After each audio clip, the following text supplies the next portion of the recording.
aqui na nossa humilde congregação. Eu tenho alguns minutos, antes de nós concluirmos o trabalho, para trazer uma palavra de Deus ao teu coração.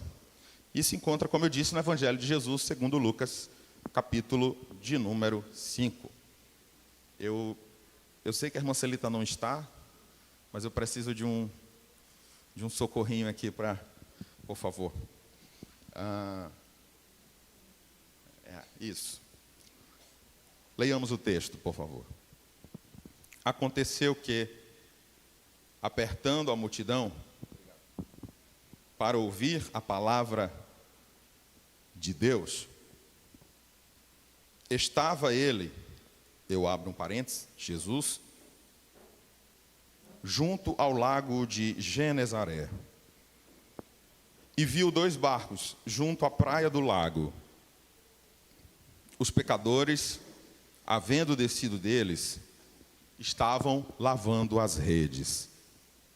Entrando num dos barcos, que era o de Simão, pediu-lhe que o afastasse um pouco da terra.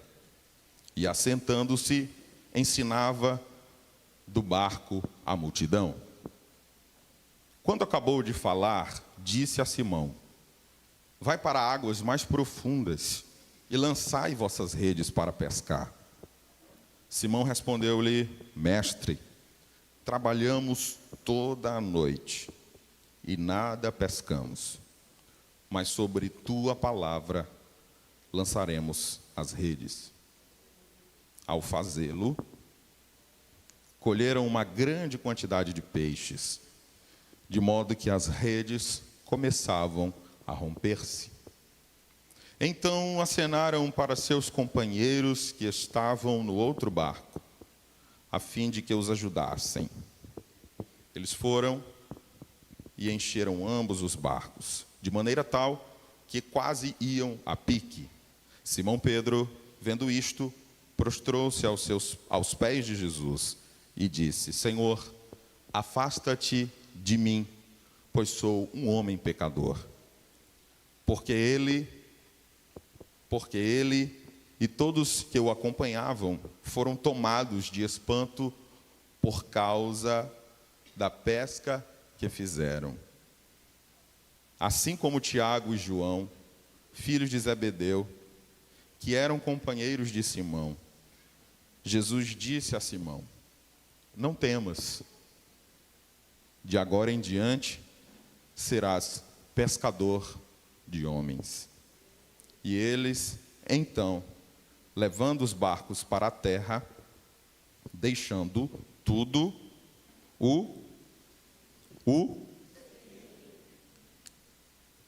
Meus irmãos, estamos diante de um texto muitíssimo conhecido. A epígrafe desse texto intitula-o como A Pesca Maravilhosa. E sim, um dos textos muito pregados, difundidos. E eu recebi esse texto da parte de Deus para nós refletirmos em mais um domingo, como fazemos todos os domingos, refletindo na inerrante palavra de Deus.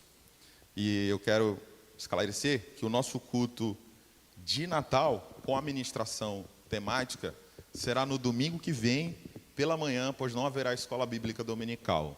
Em função do período ficar muito próximo da noite, a gente preferiu colocar o culto às 9 horas da manhã e não 17h30, como entramos hoje pela tarde. Então, a nossa ministração específica será no outro domingo. Mas eu quero deixar uma palavra para o nosso coração, para mais uma semana que Deus nos vai dar. E a primeira coisa que eu quero dizer para os irmãos, o outro microfone azul está por aí, meu filho? Esse aqui está estalando muito, né? Nós estamos vendo que no capítulo 5, inicia em um momento onde as pessoas estavam procurando Jesus para ouvir a palavra. Elas estavam com fome da palavra de Deus. Elas estavam com fome de ouvir falar de Deus. E é tão interessante, tão importante, quando as pessoas focam naquilo que é correto. O que transforma a gente não é o pastor, não é o sacerdote. Infelizmente, vivemos tempos onde alguns sacerdotes querem que as pessoas estejam ligadas a ele, para que dependam dele de alguma forma. Vivemos tempo onde pessoas estão mendigando oração dos outros pelo telefone, com promessas de que farão ou receberão Pix. Vivemos tempo onde pessoas estão insistindo em ter algum intermediário entre Deus e elas esquecem que o único mediador entre Deus e os homens é o nosso Senhor.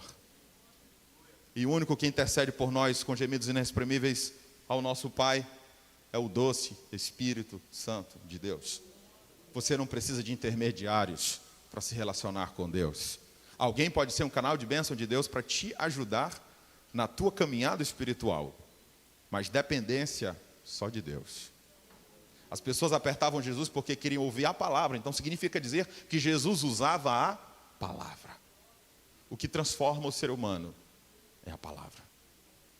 O que alimenta a nossa alma é a palavra. Mais do que um texto postado na segunda-feira, no meu Instagram, no seu, no nosso, mais do que um versículo, uma corrente jogada em um grupo de WhatsApp, se alimente da palavra, porque ela vai transformar a tua vida. Ela tem as respostas para as tuas perguntas. Ela é o alimento para a tua alma. Jesus tinha a palavra e as pessoas queriam ouvir a palavra. E o detalhe é que em vários momentos os evangelistas registram que Jesus pregava com uma autoridade diferente que os fariseus e escribas não tinham, mas Jesus tinha. O Logos, o verbo, como pregamos no domingo passado, quem não veio pode até assistir, que está lá no canal da nossa congregação no YouTube. O verbo de Deus, Cristo, tinha a palavra e usava a palavra. Então a multidão apertava porque gostaria de ouvir a palavra. E nesse momento, Jesus, como lemos, chega próximo do mar, da praia, e vê dois barcos em destaque. Alguns historiadores comentam que há registros daquela época de mais de 3.000 embarcações, quase 4.000 embarcações. Nós estamos falando de registros, então estamos falando de coisas que se comprovam. Mas é interessante como Jesus nota dois barcos à beira do lago. Certamente de Simão, como sabemos, e também dos filhos de Zebedeu, porque há uma possibilidade muito grande deles terem uma cooperativa, que eles tinham uma cooperativa, Zebedeu, seus filhos, e também Simão, onde eles revendiam aqueles pescados.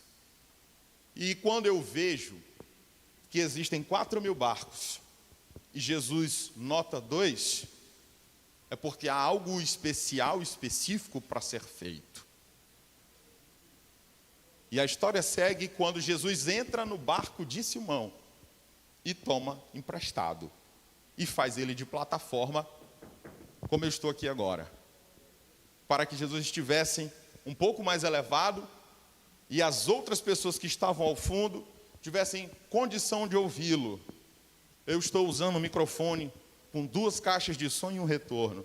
Jesus não tinha nada de um equipamento de som naquela época.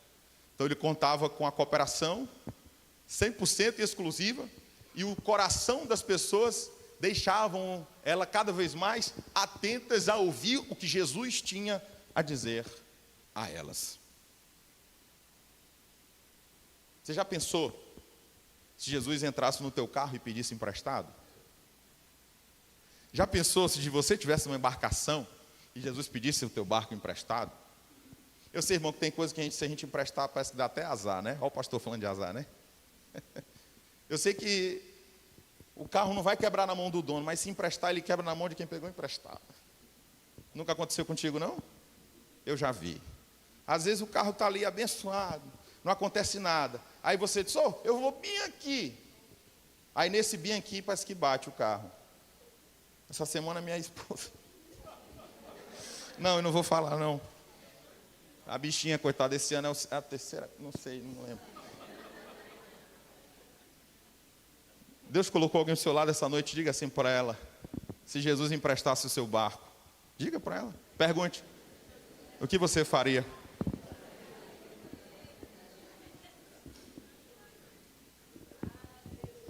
Você está lembrando que Pedro passou a noite toda com seus amigos pescando e não pescaram nada, não foi isso? Se Pedro tivesse o coração ruim, sabe o que ele diria? Não empresto não. Ora, rapaz, já não basta conseguir pescar, agora barco meu vai virar púlpito, palanque, para os outros ficar falando. Rapaz, porque tem gente de coração ruim, irmão. Tem gente de um coração ruim e tem gente que tem um coração bom, mas se deixa levar por alguma situação. Simão Pedro permite que Jesus use o barco mesmo depois de uma frustração. Mesmo depois que algo não deu errado. Que algo não deu certo. Que algo deu errado. Irmão, se tudo que a gente fizer der certo, presta atenção, tem alguma coisa errada. Porque o normal da vida é, algumas coisas não vão dar certo. Isso se chama vida real, que não é manipulada, que não é projetada em Netflix, que não vai passar na televisão. Há uma vida que se vende e há uma vida que se existe. E em vida real, muita coisa que a gente tenta não consegue, não dá certo. O problema é que as pessoas estão pautando suas vidas reais nas vidas ilusórias que são vendidas por aí. Não fique tentando comparar a tua vida e a tua história com a história e com a vida de ninguém, porque só você é você. Não existe nenhuma história igual à sua. Podem existir histórias semelhantes, podem existir capítulos parecidos, mas só você é você. Você é a tua história. E você precisa construir a tua história a partir, evidentemente, da mão de Deus sobre a tua vida. Nós estamos falando de um homem que trabalhou a noite toda e não conseguiu nada. Quando Jesus chega na beira do lago, eles estão o quê? Lavando as redes. Uma coisa, irmão, é você lavar a rede depois de descarregar 1 tonelada de peixes pescados.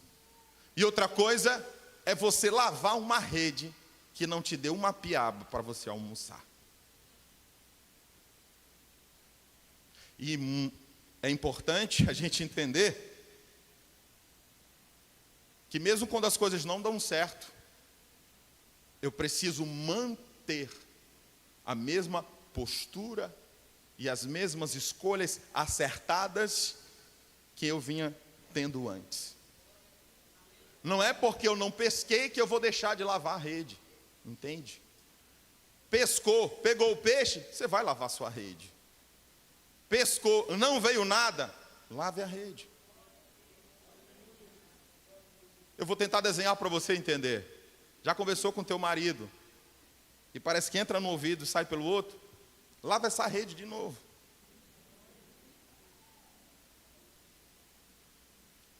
Lava essa roupa suja de novo.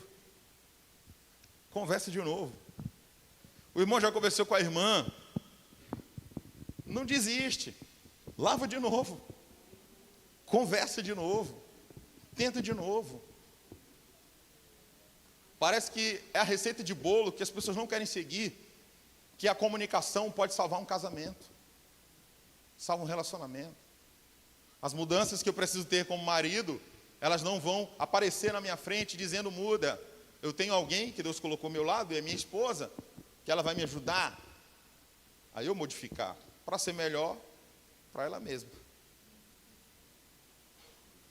Então tem gente que quando as coisas não dão certo, eles jogam a rede fora. Vá buscar a rede que você jogou fora. Sabe aquela oportunidade que você disse, eu não quero mais porque eu tentei e não deu certo? Você está agindo como quem desiste. Você está agindo como alguém que tivesse que acertar todas as vezes as probabilidades, como hoje estudamos aqui pela manhã. Quem veio hoje à escola dominical vai lembrar do que nós falamos sobre o átomo. Sabemos que é a menor partícula que existe. E se um átomo conseguisse apenas se duplicar, eu não estou falando para ele se tornar um corpo, um tecido, um músculo, só uma duplicação, já existindo outro átomo, a moeda teria que cair como cara ou coroa, o mesmo lado, pelo menos umas 243 vezes. Então nós estamos falando de uma sorte que não existe. É impossível uma moeda cair cara todas as vezes, ou cair coroa todas as vezes. Isso mostra que só para o átomo se duplicar, ele precisaria de sorte. E sorte tem a ver com fé. E por isso que eu creio na existência de um Criador, que Ele não me fez por sorte, mas Ele quer de mim a minha fé. E a ciência prefere acreditar que 243 vezes uma moeda vai cair do mesmo lado, do que crer que há um ser todo-poderoso que organizou. Irmão, a natureza é harmônica, o ecossistema é harmônico, nada estava fora do lugar quando foram criados. Hoje em dia está pela ação humana, degradação humana. Isso mostra que Deus conhece muito bem quem sou eu e quem é você. E Jesus subiu no barco de Simão porque ele sabia que aquele barco pertencia a Simão. Significa dizer que tudo aquilo que te pertence, Deus também sabe, Deus também conhece. Talvez a tua esposa não sabe a placa do carro, mas Deus sabe. Talvez você não sabe o chassi do seu veículo, mas Deus sabe. O que é isso? O cuidado de um Deus que sabe quem sou eu.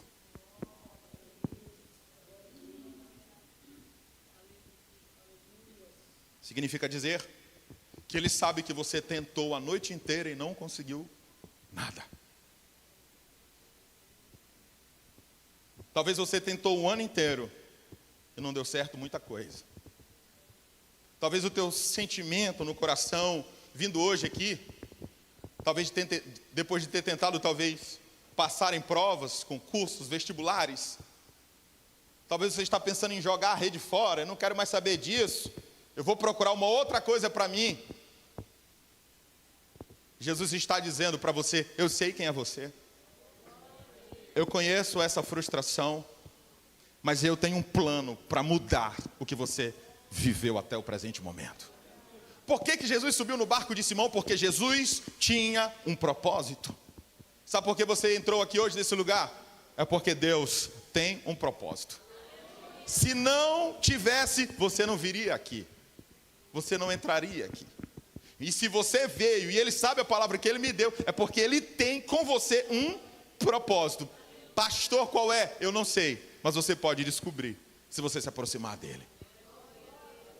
Se você não transferir para Cristo as tuas frustrações, porque se Pedro estivesse, eu não uso meu barco não, tem 3.998 barcos. O senhor quer entrar justamente no barco que não pescou nada a noite inteira. Eu não sei se os outros pescaram, eu não vou dizer, eu não vou trazer uma violência para o texto, eu não faço isso, os irmãos me conhecem. Mas eu posso conjecturar. E se outros conseguiram pescar e eles não? Jesus entrou justamente no barco de Pedro, porque Jesus queria mudar a história de Pedro, porque Jesus queria salvar a vida de Pedro, Jesus queria salvar a alma de Pedro, de João, de Tiago e de todos os seus amigos, como se deu a história.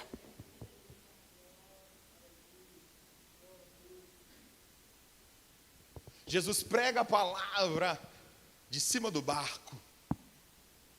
E quando ele termina de pregar, como lemos, versículo de número 4. Quando acabou de falar, é possível que Jesus tenha usado 2 horas o barco emprestado. Ou até mais. Porque o tempo em que Jesus se comunicava com a multidão não eram segundos, não eram minutos. Era um tempo considerável. Até porque a multidão queria ouvir Jesus pregar a palavra. Quando acabou de falar, Jesus se dirige ao dono do barco, porque ele sabia quem era. E dá para ele uma dica. Vai para as águas, versículo 4, por favor. Vai para as águas mais profundas. Eu não sei, irmão, se aquele tempo era um tempo de pegar peixes mais à margem, em partes mais rasas. Eu não faço ideia de que época é essa. Porque cada época do ano, quem já pescou no interior, quem já viu história, sabe que há uma ciência na pescaria. Olha o pastor de Apicuaçu aqui que está aprendendo. Que o senhor não é de Apicuaçu que eu sei, eu sou de São Luís do Maranhão. Pescaria é uma ciência, meu irmão. Não é chegar e lançar um anzol ou uma rede, não. Tem toda uma ciência que o pescador conhece muito bem. Mas sabe de uma coisa? Que quando eu estava pensando a esse respeito, me veio ao meu coração todas as vezes que a gente quer ensinar a Deus como Ele vai nos abençoar. Nós queremos dizer a Deus como é que Ele tem que fazer para nós pescarmos os peixes para a nossa provisão e também para a sua obra, fazendo o seu reino.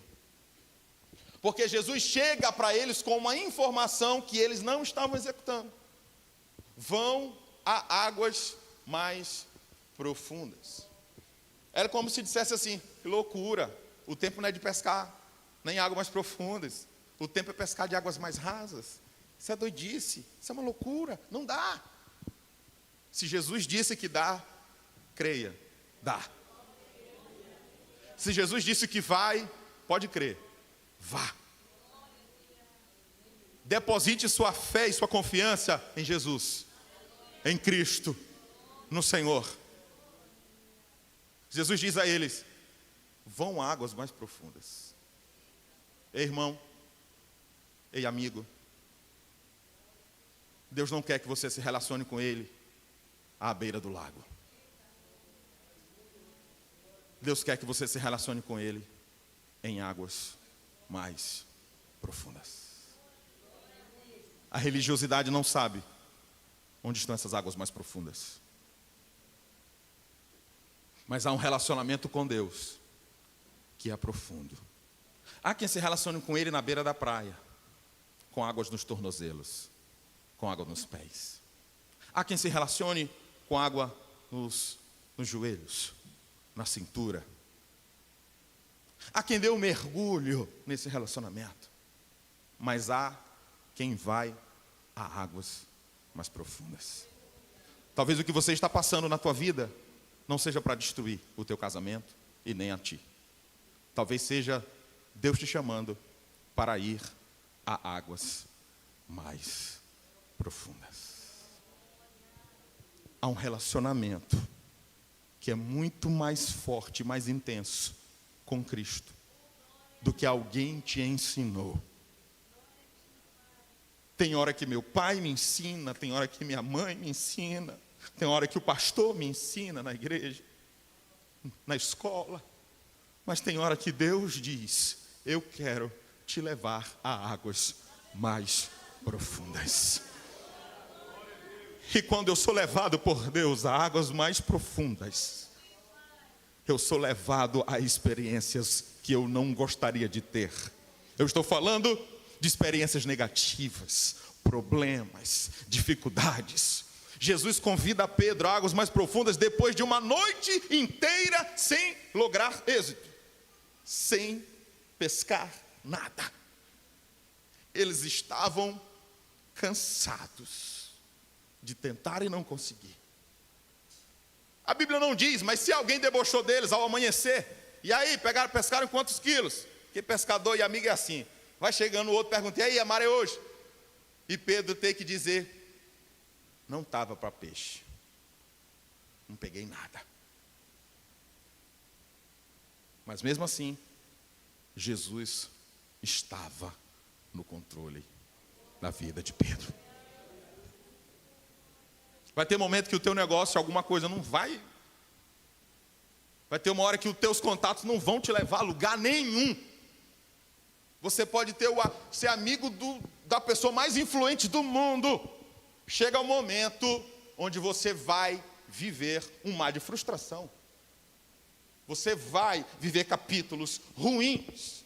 Você vai enfrentar uma doença, vai enfrentar o desemprego, vai enfrentar uma crise, vai enfrentar a perda de alguém.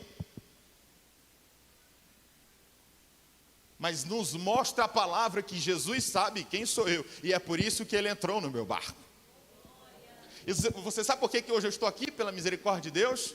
É porque Jesus entrou no barco do meu avô, que minha mãe aprendeu dentro do barco do meu avô, eu aprendi dentro do barco da minha mãe, e eu chamei Jesus para dentro do meu barco, para dentro do meu coração. É a Ele que eu quero servir. Quantas vezes na escola, na faculdade, amigos tinham convites e eu evitava os convites. Por quê? Porque eu sabia quem eu queria servir. Eu fiz uma escolha, eu entreguei a minha vida para Jesus. E essa escolha é pessoal e individual. Eu preciso avançar, estamos quase encerrando. Jesus dá uma ordem: vai a águas mais profundas. Irmãos, uma coisa é você chegar descansado, e Jesus te mandar aí a água mais profunda. Lembrem que naquela época não tinha barco movido a motor. Eles iam ter que remar de novo. Você pode estar cansado, mas você não pode parar de remar.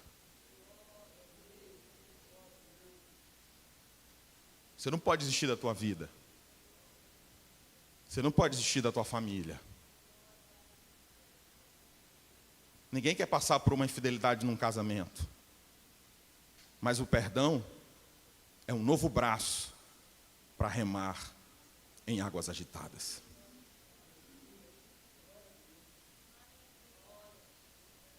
Jesus tem um bálsamo para o teu coração essa noite. Você não entrou no barco dele, você entrou na casa dele. Este lugar é casa, como todas as outras que existem. Esta é mais uma casa do Senhor. E entrou porque ele quer falar com você. Bora, homem, vão para águas mais profundas. Senhor, nós trabalhamos a noite toda. Tipo, irmã Abigail, eu estou cansado. Não dá mais, Senhor.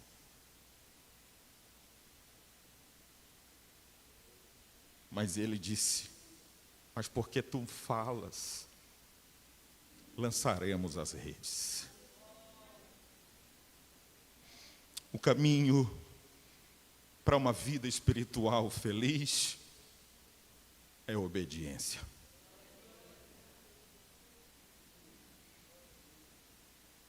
Você quer ser um cristão? Você quer ser uma pessoa? Você quer ser um funcionário?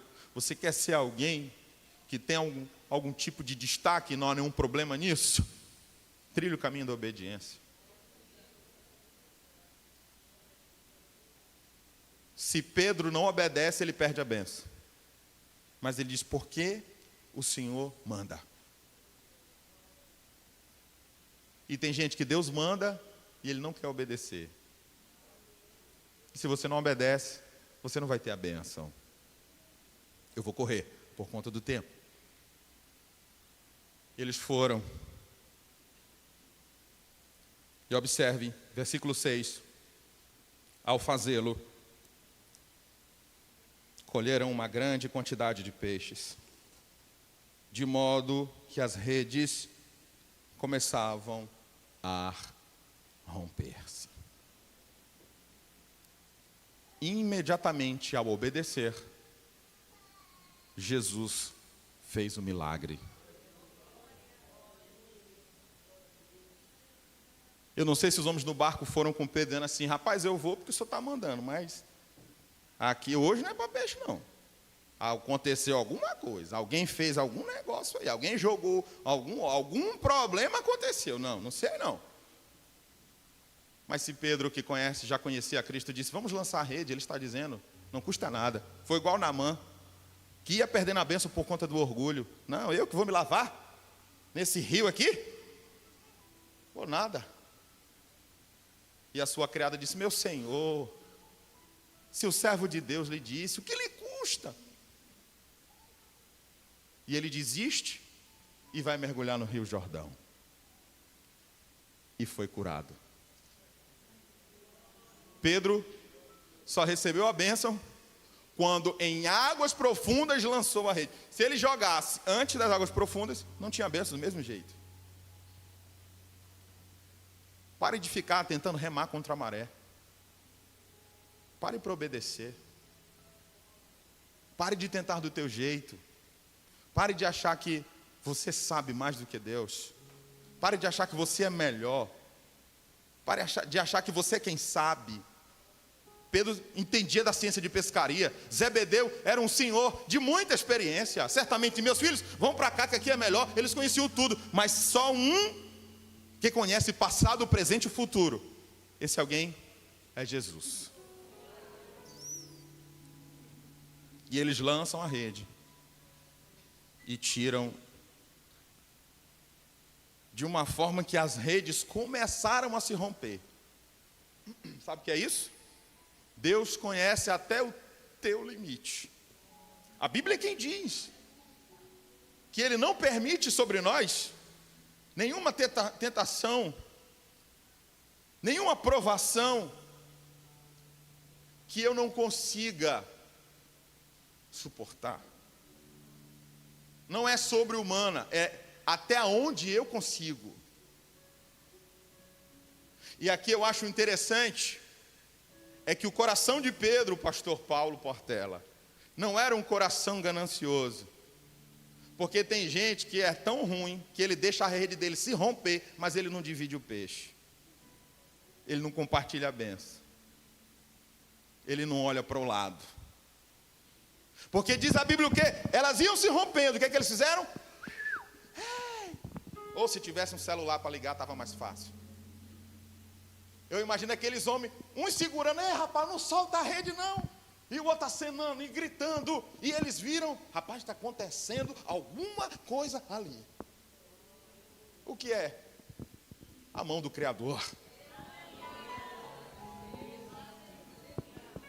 Eu sei que tem coisas que acontecem na vida da gente, que alguém vai olhar e dizer assim, frustrante. Mas tem hora que Deus te faz voltar ao lugar onde você foi frustrado.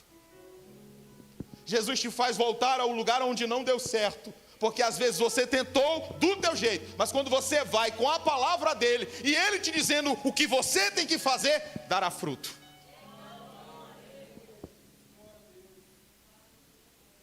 Tinha tudo para dar certo e não deu, foi porque Deus não disse para ir.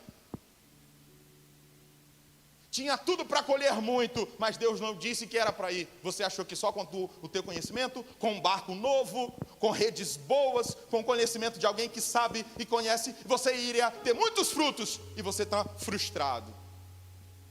Mas Jesus entrou no barco. A história vai mudar. Jesus pode entrar hoje na tua vida e mudar essa história. Jesus pode entrar hoje na tua vida e mudar esta situação. E eles começaram a acenar gritando, venham cá, pelo amor de Deus. E os 2 barcos foram cheios. Champlin disse que é possível que tenham sido 2 toneladas de peixe. Irmão, para aquela região, é muito peixe. 2 toneladas de peixe em uma única pescaria. Por isso que o nome é a pesca maravilhosa. Mas se você acha que eu estou nessa noite aqui para te incentivar a colocar o teu coração no peixe, você está enganado. Se você achou que essa palavra até esse momento veio te incentivar a amar o peixe, você está enganado. Por quê? Porque eu vou te mostrar que o coração de Pedro não estava no peixe. Bora para o texto? Tem que ter Bíblia esse negócio, tem que ter Bíblia. Ainda no versículo 7. Então acenaram para seus companheiros que estavam no outro barco, a fim de os ajudassem. Eles foram e encheram ambos os barcos, de maneira tal que quase iam a pique, isto é, quase afundavam. Eu estou igual tu, pedindo a Deus uma bênção dessa. Se tu não quiser, eu quero. Uma bênção assim, Senhor, manda uma bênção tão grande para quase afundar o barco. Você não quer uma bênção dessa, não? É porque já tem, né? Então, Senhor, manda uma bênção dessa para o gerente me ligar e dizer assim, rapaz, tua conta está para explodir aqui, o computador do banco. Mas não é isso que o texto quer dizer para nós. Se a pessoa continuar na pesca maravilhosa, a epígrafe nem se chamaria pesca maravilhosa. Isso suponho, isso o meu coração. Vamos ao texto. Versículo 8. Simão Pedro, vendo isto, prostrou-se aos pés de Jesus e disse, Senhor, te afasta de mim, eu sou um pecador. Se o coração de Pedro estivesse no peixe, ele voltava e dizia assim, amanhã tem mais? Dá tempo de buscar 500 barcos? O Senhor pode me dar mais? Tem gente que Deus já fez tanto por ela, mas ela não está satisfeita. Ela acha que Deus tem que fazer mais, porque o coração dela está no peixe, não está no Senhor. Deus já tem te abençoado e você tem sido ingrato. Porque o teu coração está no peixe. Tira o teu coração do peixe, coloca o teu coração no Criador. Tira o olho do peixe, tira o olho da frustração, tira o olho do orgulho, tira o coração do orgulho. Olha para Cristo, olha para o Senhor, olha para o Calvário. Talvez se fosse outro, chegaria aos pés de Jesus e dizia: Jesus, todo dia primeiro vem aqui, porque eu estou cheio de boleto para pagar. Mas não foi isso que Pedro disse. Ele disse: Senhor, eu sou pecador. Pedro reconheceu quem ele era e quem Cristo era. E talvez é o que está te faltando, reconhecer que você é pecador e que precisa de salvação. Jesus não veio, Jesus não se tornou o Natal, o verdadeiro Natal, para me enriquecer, apesar de alguns prometerem isso. Jesus não veio das moradas e das mansões celestiais para encher o meu barco de peixe ou para encher minha carteira de dinheiro. Não foi para isso que ele veio. Ele veio para perdoar os meus pecados, escrever o meu nome no livro da vida. Eu sei que nós vivemos tempos onde alguns líderes sacerdotes estão envergonhando a fé, usando a Bíblia de uma forma errada para aprisionar pessoas e arrancar dinheiro delas. E a Bíblia diz, a palavra de Deus diz: o meu povo perece porque falta conhecimento. Porque qualquer pessoa que estuda a palavra de Deus sabe que homem nenhum vai aprisionar usando os textos da palavra de Deus para enriquecer pessoas ilicitamente, para sustentar impérios. Eu estou falando de corrupção, eu estou falando de coisa errada, onde muitos estão prometendo para as pessoas deixarem o mundo que Deus vai torná-las ricas. Você não acha nenhum versículo na Bíblia Deus prometendo riqueza para ninguém. É tudo mentira, para arrancar dinheiro de quem não conhece a Bíblia, de quem não estuda a palavra, de quem não quer saber o que Deus diz, está satisfeito naquilo que o pastor diz. Vai ler a Bíblia, vai ver se o que o pastor está pregando está na palavra, ou se é um mero massageador de ego aos domingos noturnos ou vespertinos. Acorde, pelo amor de Deus. O coração de Pedro não está no peixe, está em Cristo. Eu vou encerrar. Olha só.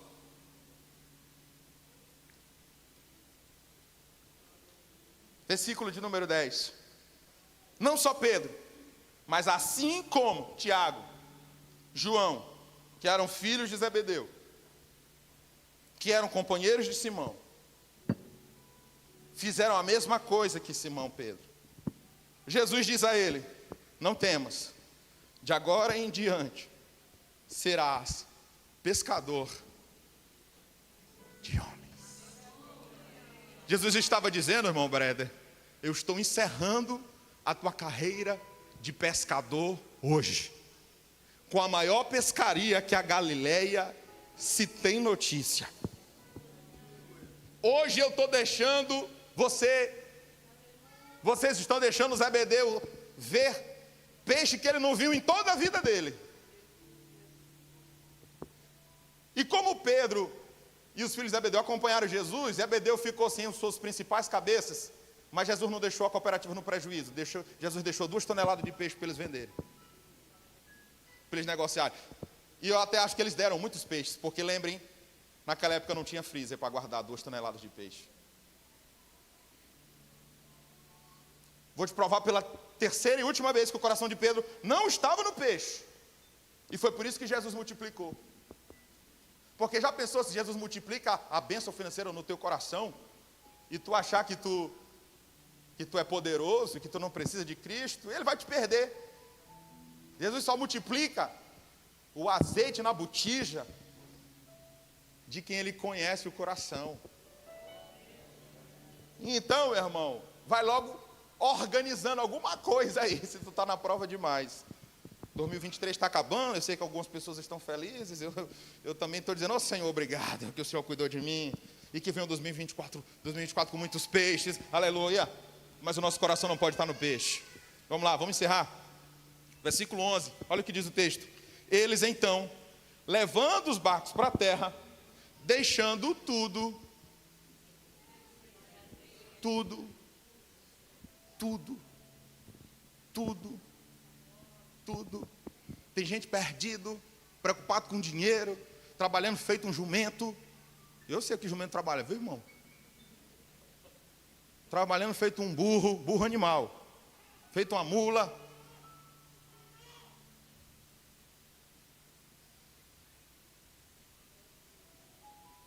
Não tem coragem de deixar aquilo que gosta para seguir Jesus.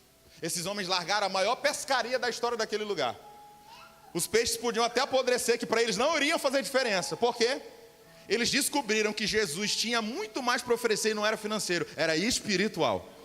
Jesus tinha e tem salvação para a alma, para um coração cansado, para uma alma abatida e perdida. Eles deixaram tudo. Você acha, irmão, que eles estavam com o coração nos peixes? Eles iam deixar alguma coisa lá? Deixava nada. Eles seguiram a Jesus. Se te falta isso, tome sua decisão. Deixe tudo. Deixe uma rede, deixe um barco, deixe as toneladas, deixe o que te prende. E segue a Jesus. A Assembleia de Deus não salva. Pastor Tarsis, eu não salvo. Eu não salvo nem a mim. Mas Jesus salva. Se você olhar para o homem, você está perdido. Mas se você olhar para a cruz, você vai ver um homem crucificado. Se chama Jesus. Que foi por isso que ele veio ao mundo e nasceu. Isso é o verdadeiro Natal. O Verbo se fez carne e habitou entre nós. E vimos a sua glória, como a glória do unigênito do Pai. Como disse o próprio apóstolo João. Jesus quer mudar a tua história. Fique de pé, por favor. Vamos encerrar.